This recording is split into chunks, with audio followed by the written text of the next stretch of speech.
This podcast is brought to you by the Mental Health Foundation. To find out more, visit www.mentalhealth.org.uk.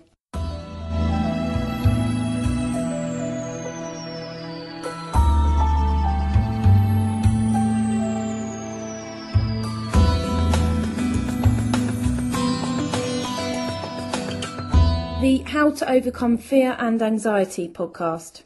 Fear is one of the most powerful emotions.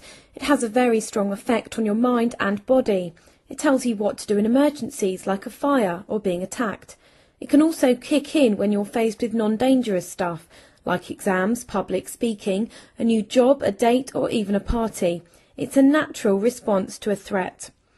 Anxiety is a word we use for some types of fear, usually to do with the thought of a threat or something going wrong in the future rather than right now. Fear and anxiety can last for a short time and then pass, but they can also last much longer and you can get stuck with them. In some cases, they can take over your life, affecting your ability to eat, sleep, concentrate, travel, enjoy life, and even leave the house or go to work or school. This can hold you back from doing the things you want or need to do and affect your health. Health problems that are directly based on fear include phobias, panic attacks, and anxiety disorders. Some people become overwhelmed by fear and want to avoid situations that might make them frightened or anxious. It can be hard to break the cycle, but there are lots of ways to do it. You can learn to feel less fearful and to cope with fear so it doesn't stop you from living. What makes you afraid? Lots of things make us feel afraid. Being afraid of some things, like fires, can keep you safe. Fearing failure can make you try to do well so you won't fail. But it can also stop you doing well if the feeling is too strong.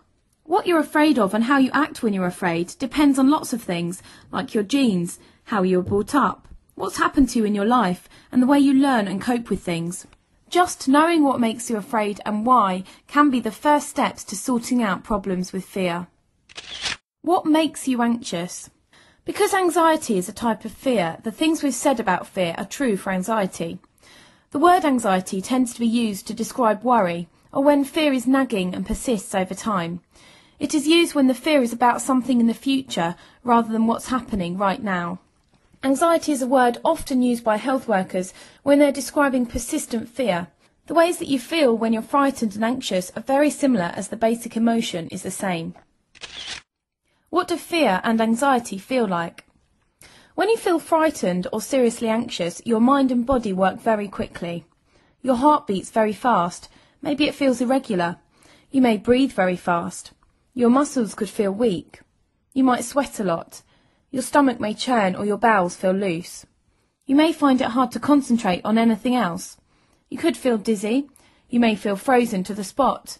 You might lose appetite. You may have hot and cold sweats. You may get a dry mouth. Your muscles may feel tense. These are all because your body, sensing fear, is preparing you for an emergency, so it makes your blood flow to the muscles, increases blood sugar, and gives you a mental ability to focus only on the one thing that's scaring you. With anxiety, in the longer term, you may have some of these feelings as well as a more nagging sense of fear, and you may get irritable, have trouble sleeping, develop headaches, have trouble getting on with work and planning for the future. You might have problems having sex, and lose self-confidence. Why do I feel like this when I'm not in any real danger? Early humans needed the fast, powerful reactions that fear causes, as they were often in physical danger from big problems like snakes and lions before modern living took over. But our minds and bodies still work in the same way, and we still have the same reactions to more modern worries like bills, travel and social situations. But we can't run away or physically attack these problems.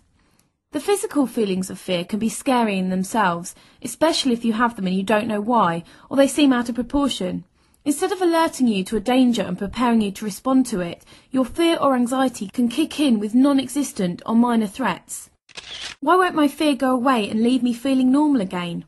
Fear may be a one-off feeling when you are faced with something unusual, but it can be an everyday, long-lasting problem, even if you can't put your finger on why. Some people feel a constant free-floating sense of anxiety all the time without any particular trigger. But there are plenty of triggers for fear in everyday life, and you can't always work out exactly why you are frightened or how likely you are to be harmed. Even if you can see how out of proportion a fear is, the emotional part of your brain keeps sending danger signals to your body. Sometimes you need mental and physical ways of tackling fear. What is a panic attack? A panic attack is when you feel overwhelmed by the physical and mental feelings of fear. People who have panic attacks say they find it hard to breathe, and they may worry that they're having a heart attack or are going to lose control of their bodies. What is a phobia? A phobia is an extreme fear of a particular animal, thing, place or situation. People with phobias have an overwhelming need to avoid any contact with the specific cause of the anxiety or fear. The thought of coming into contact with the cause of the phobia makes you anxious or panicky. How do I know if I need help? Fear and anxiety can affect all of us every now and then. It's only when it is severe and long-lasting that doctors class it as a mental health problem. If you feel anxious all the time for several weeks, or if it feels like your fears are taking over your life, then it's a good idea to ask your doctor for help. Or try one of the websites or numbers listed at the Mental Health Foundation's website. The same is true if a phobia is causing problems in your daily life, or if you have panic attacks. How can I help myself? Face your fear. If you always avoid situations that scare you, you might stop doing things you want or need to do, and you won't be able to test out whether the situation is always as bad as you expect, so you miss the chance to work out how to manage your fears and reduce your anxiety. Anxiety problems tend to increase if you get into this pattern. Know yourself. Try to learn more about your fear or anxiety. Keep a record of it when it happens and what happens. You can try setting yourself small, achievable goals to face your fears. You could carry with you a list of things that help at times when you are likely to become frightened or anxious. Relax. Learning relaxation techniques can help you with the mental and physical feelings of fear. It can help just to drop your shoulders and breathe deeply. Or imagine yourself in a relaxing place. You could also learn things like yoga, meditation, massage, or try the Mental Health Foundation's Wellbeing podcast at www.mentalhealth.org.uk/relax. Exercise. Increase the amount of exercise you take. This can trigger brain chemicals that improve your mood. Exercise needs concentration, and this can take your mind off fear and anxiety. Healthy eating. Healthy eating. Eat lots of fruit and vegetables and try to avoid too much sugar. Resulting dips in your blood sugar can give you anxious feelings. Try to avoid drinking too much tea or coffee, as caffeine can increase anxiety levels. Avoid alcohol or drink in moderation. It's very common for people to drink when they feel nervous. Some people call alcohol Dutch courage, but the after effects of alcohol can make you feel even more afraid or anxious. Complementary therapies. Some people find complementary therapies help, like massage or herbal products. Faith, spirituality. If you are religious or spiritual, this can give you a way of feeling connected to something bigger than yourself. It can provide a way of coping with everyday stress, and church and other faith groups can be a valuable support network. How do I get help? Talking therapies like counselling or cognitive behavioural therapy are very effective for people with anxiety problems, including computerised cognitive behavioural therapy, which takes you through a series of self-help exercises on screen. Visit your GP to find out more. Medication. Drug treatments are used to provide short-term help rather than as a cure. Drugs may be most useful when they're combined with other treatments or support. Support groups. You can learn a lot about managing anxiety from asking other people who have experienced it.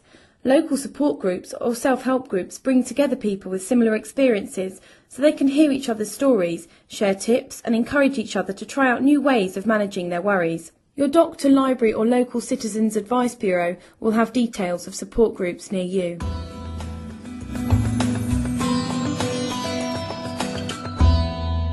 Thank you for listening. We hope you found this podcast useful and informative.